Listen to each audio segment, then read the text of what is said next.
So, have you ever felt it, that kind of unsettling paradox where, on paper you've done everything right, the education, the good job, working incredibly hard, maybe building a life you once only dreamed of. Yet despite all this apparent success, you find yourself maybe waking up middle of the night, grappling with this quiet, nagging anxiety, that little voice asking, is this all going to fall apart? Am I really stable? Can I actually keep this up? It's a really strange feeling, isn't it? This sense of being successful, but at the same time, deeply insecure about your stability, your future, maybe even who you are. And it makes you wonder, is this just me? Is this just my own isolated feeling, or is there something much bigger going on here, like a collective current pulling at what we thought was solid ground? Are you really alone in feeling this? Well, today we're diving deep into exactly this phenomenon. We're calling this deep dive, the fear of middle-class decline, when economic anxiety meets identity crisis. Our mission really is to take you through a fascinating analysis. We've got insights from various economic and social analyses looking at this globally. We want to understand why the middle class across the world feels like it's under siege, even when things might look successful on the outside. Yeah, and what's really striking when you look at the research is just how incredibly pervasive this anxiety has become. It's definitely not limited to one region or, one type of economy. We see it playing out very clearly in places like China and the US, obviously. But its effects reach much further, touching people everywhere. And what's maybe even more surprising is that it's not just hitting folks at the margins. We're talking about highly educated professionals, people who, by all the old standards, should feel totally secure. But they're facing these new, really intense pressures, too. I mean, think about the daily grind, hyper competition. It's not just at the office anymore, is it? It's bleeding into personal life, even relationships, marriage, people looking for partners who can help maintain that perceived status. Right, that stability. Exactly. And then there's the often unspoken burden of caring for aging parents. That falls heavily on the middle generation. You've got the biological clock ticking, adding another layer, especially for women navigating career and family. Mm. And layered on top of all that, just relentless inflation eating away at your money day by day. Plus, the soaring, sometimes just crazy costs of raising kids, education, healthcare, even after school stuff. These aren't small things. They're constant, significant pressures on people's resources. So, even though many people project this image of success and maybe work really hard to maintain that appearance. Yeah, the facade. Right, the facade. A lot of them are actually lying awake at night asking really fundamental, deeply unsettling questions. Questions like, what happens if I lose my job tomorrow? What if the economy tanks again? Yeah. Or can I actually afford to get sick? Or even just get old without, wiping out everything I've saved or becoming a burden? And maybe the scariest one is this whole respectable life I've built, just an illusion. Could it all disappear? And it's so important to get this widespread anxiety. It's not a sign of personal failure. Not just you. Exactly. It's not that you, the listener, are doing something wrong. It's really a collective symptom of much deeper systemic instability. Mm-hmm. We see reflections of it in China's intense 996 work culture, 9 a.m. to 9 p.m., 6 days a week. That kind of pressure, even in good jobs. Wow, yeah. We see it clearly in America's really crushing student debt crisis, which hangs over people for decades, affecting major life decisions. And you even see it in places like Japan with those stories of seemingly polished urban professional women who are actually living in hidden poverty right on the edge. These examples, they all point to the same thing. The middle class, globally, it really feels like it's under siege. That really does set the stage powerfully. And this brings us to a concept from our sources that paints a vivid picture of this squeeze. It's called the M-shaped society. Now, here's where it gets really interesting, I think. The idea isn't just that the middle class is struggling a bit, it's that it's actually shrinking. It's being squeezed by rising inequality from both ends, the top and the bottom. Imagine like a graph of income distribution, that middle bar. It's getting shorter. While the bars for the wealthy and the poor get taller, it literally forms an M shape. Right. It's a visual representation of that hollowing out. Exactly. It shows how that foundation of traditional middle-class life is eroding away. And this isn't just abstract theory. We see really specific, tangible challenges that illustrate this squeeze. Take the U.S., for example. The sheer weight of housing costs, which is relentless, isn't it? Often eating up 30, 40, even 50% or more of income in big cities. Absolutely unaffordable for many. And then you add the crazy healthcare expenses. One medical emergency can just wipe you out. And of course, that student debt crisis we mentioned, it's like an anchor dragging on people's financial futures for years, decades even. Yeah, delaying everything, buying a home, starting a family. Right. These aren't small bumps. They're huge obstacles to what used to be seen as that stable middle-class path. And beyond just the money draining out, there's this massive shift happening in the job market itself. Those stable long-term jobs, the Yeah, ones with benefits, pensions, clear career ladders that kind of define the middle class for generations. we're becoming much rarer. Exactly, they're disappearing. Yeah. Partly because of automation, which is taking over tasks in all sorts of sectors, not just factories, but office work too. And the rise of the gig economy. Right, which offers flexibility on the surface, maybe, but often lacks the crucial stuff: health insurance, retirement, paid leave, and definitely no job security. So you end up in this much more precarious situation. Yeah, you might be working constantly, juggling different gigs, but you don't have that feeling of a steady, reliable income or a real career path. Yeah. And this isn't just a U.S. thing. In China, you see echoes of this, even with its own unique context. Lots of people look middle class, nice apartments, maybe designer clothes. They're part of that consumer culture. Yeah, the appearance is there. But the reality our sources show is that many are living paycheck to paycheck. Sometimes worse, deep in debt, because of huge mortgages, incredibly high school fees for the kids, and just the general cost of living constantly going up. So, as the source puts it, they're middle class in name only. Exactly. It's like a performance of stability hiding this deep vulnerability. Yeah, imagine someone like Sarah in Beijing. Good job, nice place, looks successful. But her mortgage is huge, school fees are crippling, and that 996 culture means she's just running to stand still. One unexpected bill, one illness, and the whole thing could just collapse. And this leads to that really crucial question you raised. How does this constant economic pressure, this feeling of being on the edge, morph into this deep identity confusion? Think about it. You followed the script, right? You got the education, landed the respectable job, you worked hard for stability. Mm-hmm. Did all the right things. Exactly. And then you find yourself thinking, wait, I'm supposed to be inside the system. Why do I feel like I'm about to fall out? Why isn't my effort adding up? It goes beyond just worrying about money, It's about those traditional markers of middle-class stability starting to crumble. like owning a home. Owning a home, having secure long-term work, being confident you could save for retirement, providing for your kids without constant stress. When these things become uncertain or seem impossible, Yeah. it hits your sense of self, Yeah. your identity, your feeling of belonging. Where do you fit if you can't achieve what you were told defines success? It really shakes your foundation completely. The definition of making it just becomes slippery, precarious. And that leaves you feeling disoriented, like you don't quite know who you are anymore. To make this really concrete, let's zoom in on that example from one of our sources. The phenomenon of Tokyo's poor women. This isn't about, obvious poverty on the streets. It's much more hidden, much more insidious, and really unsettling. Picture educated, professional women in Tokyo. Outwardly, they look successful, well-dressed, working in decent companies, part of this vibrant modern city. Right, projecting that image. Exactly. But underneath that polished surface, many are facing real, hidden poverty. They're living right on the financial edge. So what's driving this? Well, often their income is just too unstable or too low for the incredibly high cost of living there. They might be stuck in contract work, part-time jobs, or roles that just don't pay enough to cover rent, food, everything else in a city like Tokyo. And the safety nets aren't always strong. That's a huge factor. Japan's social safety nets can be quite thin, especially for people not in traditional full-time jobs. So if something goes wrong, there isn't much support. Leaving them very vulnerable. Terribly vulnerable. And maybe the toughest part is that their personal relationships, family, partners, friends, often don't provide any financial backup either.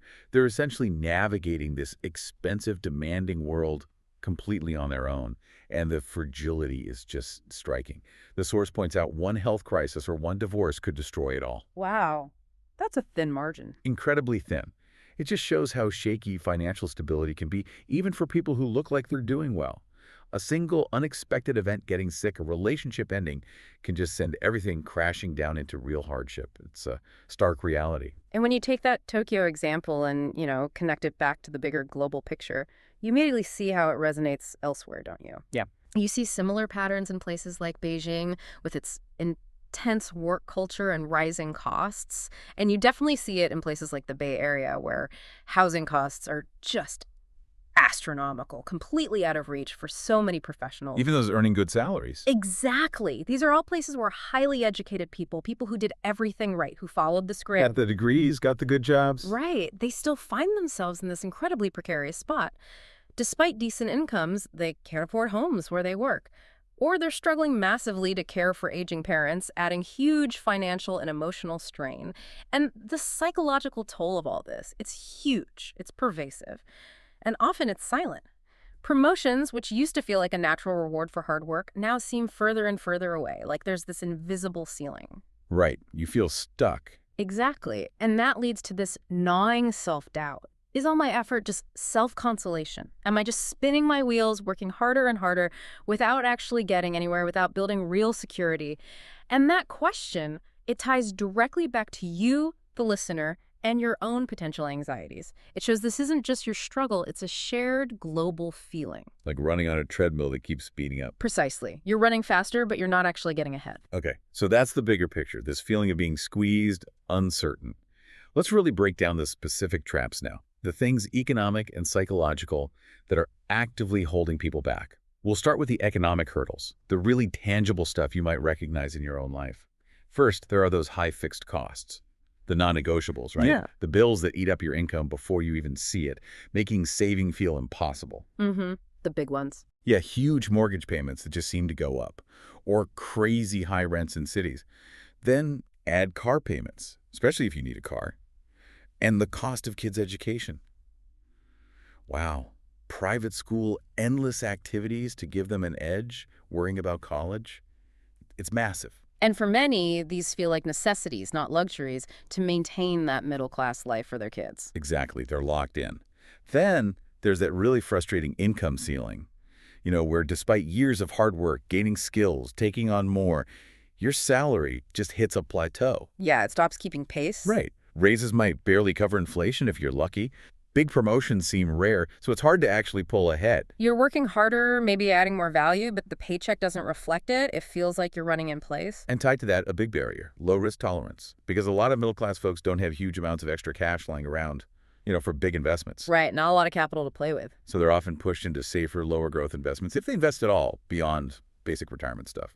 Or they just can't afford to take risks. Exactly. They don't have the cushion to start a business or invest in something potentially high return but risky, or even take a job that pays more but is less stable. So it limits how far they can climb, traps them in that slow growth lane. Yeah. The fear of losing the little they have stops them from making potentially bigger moves. And finally, this one's sneaky. Lifestyle lock-in. Ah, yes. Keeping up appearances. Totally. That subtle, or sometimes not so subtle, social pressure to maintain the look of success. The right car, the right neighborhood, the designer stuff, the fancy vacation. It's driven by comparison, not necessarily need. Precisely. And all that status-driven spending just adds more financial burden, often for things that don't actually build long-term security or bring real happiness. It's like a consumption treadmill. You're just buying things to project an image. And layered on top of those very real economic pressures, which feel like they're coming from the outside. We absolutely have to talk about the psychological traps. These are the internal things, the mental burdens, the biases that can weigh you down just as much, often messing up your best efforts. And maybe at the heart of it is just profound uncertainty, that huge shift in the job market we talked about, where stable jobs just aren't a given anymore. Right. That safety net is gone for many. Exactly. And that creates this constant low-level anxiety about the future. Will my job be here next year? Will my skills still be relevant? It's not always a crisis, but it's this underlying hum of worry. Then you've got comparison anxiety. Oh boy, this one is tough. Social media fuel, right? Absolutely. It relentlessly fuels it. As the source says, it distorts reality. You're constantly seeing these perfectly curated images of other people's lives, the career wins, the dream house, the amazing trips, the perfect kids. Yeah, the highlight reel. Exactly. And it fosters these totally unrealistic ideals of what success and happiness look like. Makes you feel like you're always falling short, even if you're actually doing okay. It's exhausting. And that constant comparison often feeds right into perfectionism, this burden of unrealistic life expectations. People feel they have to be the perfect employee, parent, partner, everything. All at once. All at once. This impossible pursuit leads to feeling inadequate all the time, chronic stress, and eventually just burnout. There's no room left to just be human or good enough. Another tricky one is the control illusion. This is where we tend to overestimate how much control we actually have over these big systemic Like forces. the economy or the job market shifts. Precisely. So when you feel like you're doing everything right, working hard, saving, learning, but the system isn't giving you the results you expect, you get frustrated, you blame yourself. Instead of seeing the bigger picture. Right. You burn out thinking it's your fault when often it's these larger structural issues. That disconnect is really demoralizing. And finally, there's a really powerful one: loss aversion.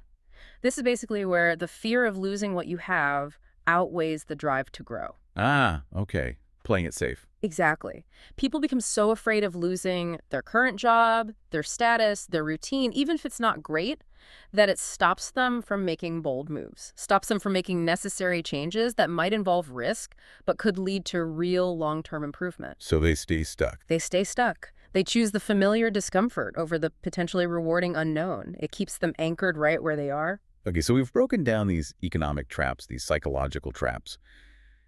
What does this actually mean for you, the listener, day to day? It brings us right back to that common social template our sources talk about. That script we're often following, maybe without even realizing it. You know the one. Get a good job, respectable title, buy a big house, nice suburb, maybe get a designer bag, latest gadgets, send the kids to private school or the best public one. Check, check, check. Right. And boom, congratulations, you've made it. You're successful. But then you have to pause, really pause, and ask yourself honestly, does that script, that template, does it actually match what you truly need, what you value deep down? Does it align with your idea of security, contentment, purpose, connection? Or is it just the path you were told to follow? Exactly. Is it a path that might leave you feeling kind of hollow or anxious or just constantly striving, even if you manage to tick all those boxes? It's a really critical question to ask, and our sources make a powerful point here. Just earning more money probably won't silence that fear, that anxiety. Right. Money alone isn't the answer. Nor, they argue, will just focusing on spiritual practices by themselves solve it. They can help, sure, offer tools. But they don't fix the underlying structural issues or the deep identity questions. Precisely. What you really need, the sources suggest, is a more sustainable, a more holistic model for living. One that acknowledges both the external pressures and your internal responses and gives you a practical way forward that's more than just earn more or meditate more. This really leaves us to reconsider a fundamental question. What does middle class even mean today? It feels like it's shifting, doesn't it? For a long time, the traditional view was pretty clear, very focused on material stuff, usually defined by three main things: your income level, falling in a certain bracket, the kind of job you had, usually professional, white collar, and whether you owned property, especially a house. That was the checklist. Yeah, the tangible markers: income, job, property. And the appeal, the perceived benefits of that model. Well, it promised a good degree of autonomy, right? Financial freedom meant you could make choices, direct your life. It also promised security, stable income, a roof over your head, feeling like you'd made it, safe from big economic shocks. Mm-hmm. A sense of stability. And with that stability came room for personal growth hobbies, travel, learning, things that enriched life beyond just surviving. It sounded pretty good, comfortable, fulfilling, but, and it's a big but. That traditional material focus has some serious downsides that our sources point out. It can easily lead to this endless cycle of consumption where you're always chasing the next thing: bigger house, fancier car, more stuff. The hedonic treadmill. Exactly. If success is always tied to what you own, you never feel satisfied.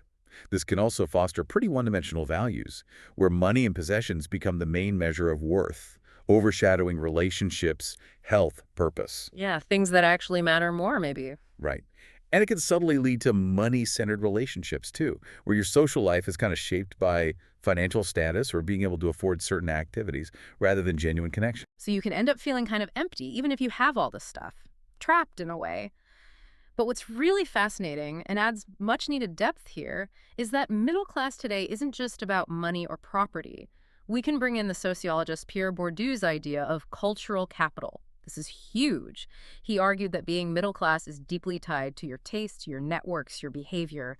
It's about these subtle, often unspoken codes, preferences, knowledge that signal your social standing. Ah, okay. So it's not just what you earn, but what you know or how you act. Exactly. It often operates somewhat independently of your bank balance. It's about fitting in, knowing the rules of that particular social group.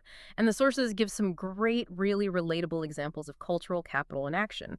Think about choosing organic, local food, even if it costs more. It signals certain values, health Right. awareness. Or liking indie films over blockbusters. Precisely. Demonstrating a certain artistic taste. Frequenting those artisanal coffee shops instead of the big chains. Cultivating social circles where people discuss, literature or politics in a certain way. And a big one, emphasizing your kids' holistic education arts, music, specific sports, critical thinking, maybe even more than just grades. I see. These aren't just random choices. No, they become these powerful, often subtle markers of belonging to a certain cultural group, a way to signal, I'm one of you. Now, here's the interesting part. Cultural capital feels more stable than money, right? Yeah, knowledge, taste. You can't lose that in a market crash. Exactly, it feels more secure. But it has its own significant drawbacks. First, it's often slower to convert into income.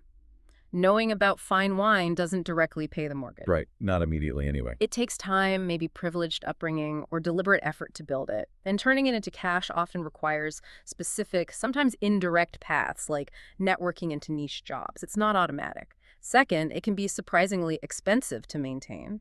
Keeping up that lifestyle. Exactly. Buying organic, going to cultural events, paying for those special kids programs, traveling to the right places, it all costs money. Often quite a bit. So you still need the financial capital to support the cultural capital. Pretty much. Third, it can ironically lead to social isolation. If you only hang out with people who share your specific tastes, you might limit your connections, your understanding of different perspectives. Become a bit of an echo chamber. Could be. And finally, this is a challenging point. Cultural capital can sometimes be a form of denial or even moral superiority. Ooh, okay. How so? Well, the source pushes us to ask, is focusing heavily on being cultured or having good taste sometimes a way to mask feeling insecure about money, a psychological defense? Or does it sometimes foster a subtle elitism, separating you from those who don't share those same markers? Wow. So that question for the listener is really pointed. Is your cultured lifestyle maybe an escape from worrying about the bills? It's definitely something to reflect on. Is it providing real security or just the feeling of it? Okay, so given all these challenges, the squeeze, the traps, this complex idea of class, how do people actually build resilience? How do you avoid sliding down that M shape? Our sources point to some insights from that well-known book, Poor Economics, by Banerjee and Duflo.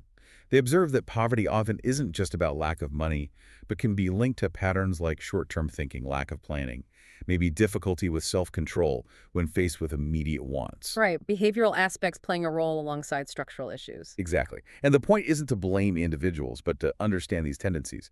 So flipping that, what are the positive traits our sources identify as crucial for resilience, especially for the middle class facing these anxieties? These aren't just nice ideas. They're practical traits that help you navigate uncertainty better. First, a big one, delay gratification. That classic ability to put off immediate rewards for bigger, long-term gains. The marshmallow test writ large. Kind of. Choosing to save instead of splurge. Investing time in skills that pay off later, not just seeking instant fun. That discipline is key. Second, learning to manage risk smartly.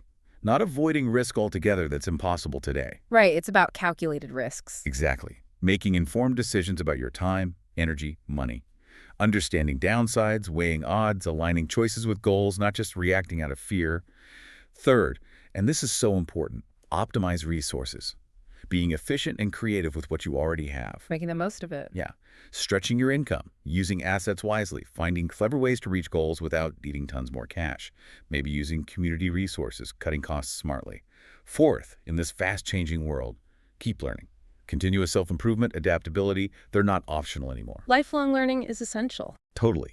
Actively seeking knowledge, developing new skills, embracing new tech. It keeps you relevant and employable. And finally, set clear goals. Having direction, purpose. It provides motivation, a compass in the fog, a framework for making decisions aligned with your values, not just reacting to pressure. And here's the kicker. Our sources argue these traits often matter more than just your income level for long-term stability. Think about their example.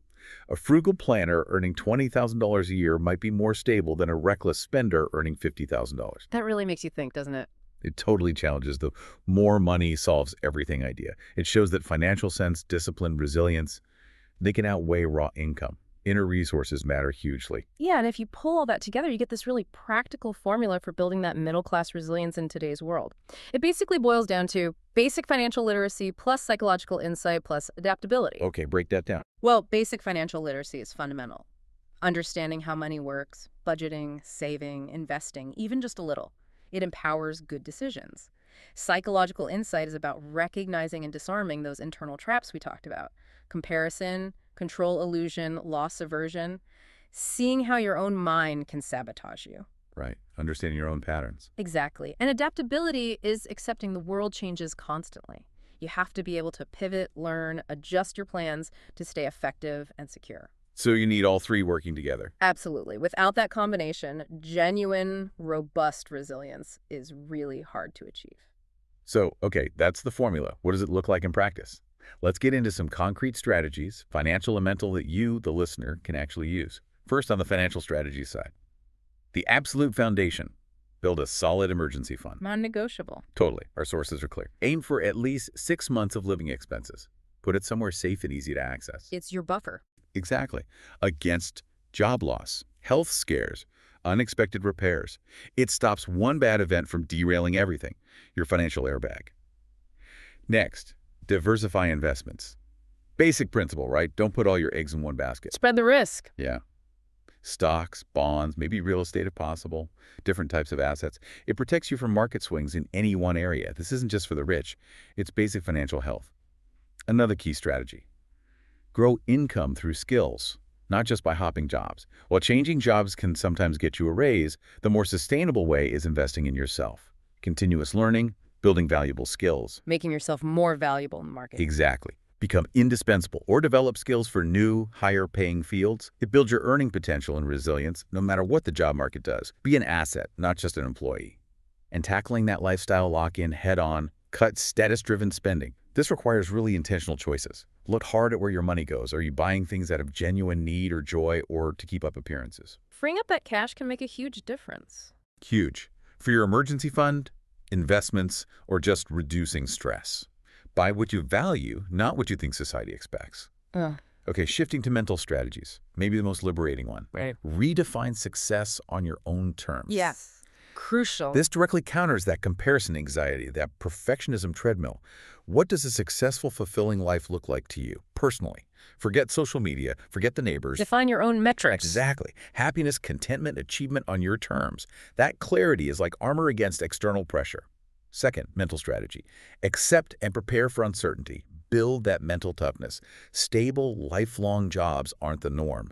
So instead of fighting uncertainty, acknowledge it. Embrace flexibility. Make contingency plans. Surf the waves, don't resist them. Right. Cultivate adaptability and resilience. Ditch the illusion of total control. Third, invest your time and energy in what brings meaning. Shift focus from just consuming things to engaging purposefully. What activities, relationships, causes truly enrich your life, give you joy. Prioritize those. Yeah. Spend your precious resources, time, energy, money on what resonates with your core values, not just fleeting material stuff. And finally, find purpose in community, family, or creativity. These are powerful, often overlooked sources of fulfillment beyond just career or money. Connection, contribution. Exactly. Deep relationships, volunteering, creative outlets like writing, music, making things. These provide belonging, achievement, lasting joy. They insulate you, provide value, even when other things feel shaky. And this is where we connect it back to the bigger picture again. While all those individual strategies are vital, truly necessary, they're just not enough on their own. Our sources really stress this. We can't self-help our way out of a broken system. Right. Individual effort has limits. Exactly. Even if you, the listener, are doing everything right, financially literate, psychologically aware, adaptable, without better social support, without systemic changes, middle-class life just remains fragile. That's so important for people to hear, especially if they feel like they're doing it all but still struggling. Absolutely. It validates that the challenges aren't just personal failings. They're deeply tied to these larger structural problems that need collective solutions. Precisely. The weight can't just be on the individual. So beyond what we can do ourselves, what systemic changes do our sources say are needed? These aren't just nice-to-haves, they're presented as essential complements to individual resilience. Without them, the burden on individuals is just too much. First, foundational stuff. Universal healthcare and strong social security. Basic safety nets. Think about the stability that comes from knowing getting sick or growing old won't bankrupt you. Universal healthcare isn't just compassionate, it's an economic stabilizer. Prevents people falling out of the middle class due to bad luck. Right. And strong Social Security provides a base income in retirement, easing that immense pressure to fund it all yourself. Basic pillars for security. Second, equally vital. Equal access to quality education and fair job opportunities. Not just schools existing, but truly leveling the playing field from early on, regardless of background. Breaking that cycle of disadvantage. And ensuring hiring is based on merit, not just networks or bias. Exactly, giving everyone a real shot at upward mobility based on talent and effort. Third, the sources emphasize effective risk-sharing systems. Things like comprehensive insurance, robust welfare support. Cushioning the blows. Yeah. So when recessions hit, or natural disasters, or mass layoffs from automation, there are mechanisms to stop people losing everything. It's about spreading risk across society, not letting it crush individuals. And finally, a deeper cultural shift. A culture that accepts and values diverse life choices. Moving beyond that single, rigid social template of success, job, house, school. Valuing different paths. Exactly. Valuing entrepreneurship, or prioritizing family and community, or creative pursuits, or choosing a simpler life. Removing the judgment for not following the standard path, allowing people to define their own good life. And it's so crucial to hammer this home. Resilience without systemic reform becomes yet another burden for individuals. Right. Just telling people to be resilient isn't fair. Not at all. If society tells you to just try harder or hustle more without fixing the underlying problems causing the instability, it's like telling someone to swim faster against a strengthening tide. Yeah, eventually you just get exhausted. Exactly. It puts the crushing weight of a broken system entirely on individual shoulders, leads to burnout, frustration, despair. True stability needs both strong individuals and a fair, supportive system working together. It's a two-way street. You know, we hear that self-help message all the time, don't we? Be different, live boldly, break the mold. Yeah, it sounds very empowering. It does. But our sources offer a more pragmatic take. They remind us, gently, that we all live inside structures. Social, economic, cultural templates that shape our lives, whether we like it or not. The goal, they argue, isn't really to escape these structures entirely. That's often impossible anyway. Right, so what's the alternative? The goal is to find meaningful room for agency within them. And that redefines freedom in this context, doesn't it? It's not about absolute liberation from all rules, all expectations. That's mostly an illusion. Instead, our sources define freedom as knowing the rules and choosing where and how to improvise. Ah, okay, strategic navigation. Exactly. Skillfully navigating the system you're in, understanding its boundaries, its possibilities, rather than just trying to blow it up or pretending it doesn't exist. And what's fascinating here is how that perspective actually empowers you, the listener. Instead of feeling like a victim of the system, you engage with it strategically. It's not about rejecting templates entirely, but learning to work with them or maybe bend them to suit your own goals. First step, decode them. Really understand the unspoken rules, the expectations, the pressures in different parts of your life, career, money, social stuff. Get aware of the game. Then, once you understand them, you can adapt them. Find creative ways to make those templates work for you, not against you.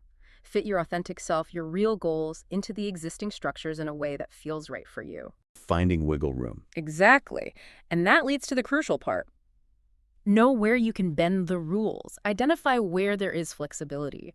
Where can you express yourself, make unconventional choices, pursue your passions without totally derailing your stability. That's where your real freedom lies. And this whole way of thinking leads us right to the final, maybe the most important question from our sources. One we really want you to sit with this week. Define what's enough for you and why. That's a big one. It really is. Not superficial. It's a call to deep self-reflection.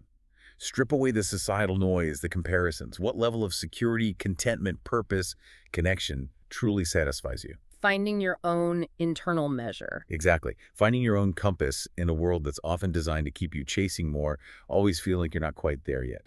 So as we wrap up this pretty deep dive, let's just quickly recap the core insights. We've seen middle-class anxiety is real, global, and driven by both economic and psychological factors. Complex interplay. We saw the definition of middle class is shifting, with cultural capital playing this tricky, double-edged role. We learned individual resilience needs that mix. Financial literacy, psychological insight, adaptability. Trifecta. But crucially, real solutions need both personal strategies and systemic reforms. The burden isn't all on you. And ultimately, freedom isn't escaping the templates, but understanding and adapting them. So what does this all mean for you moving forward? It means the answer isn't just in catchy slogans or quick fixes, it needs something deeper. Our sources point to 4 key things to cultivate. First, structural awareness, really understanding the system you're in. Second, mental clarity, seeing through the illusions and anxieties. Third, personal agency, knowing you have the power to make choices aligned with your values. And finally, the big one, the freedom to redefine what success and peace truly look like for you on your own terms. So with all that in mind, here's a final thought to take away, maybe explore this week. Think about one societal rule or template, something maybe you've just accepted. Examine it, and then ask yourself, how could you subtly, intelligently bend that rule just a little to better align with your personal definition of enough? Because the promise, as our sources suggest, is that by doing this kind of thoughtful work, you can start to live less in fear of decline and more with grounded presence, deep resilience, and a quiet, steady strength.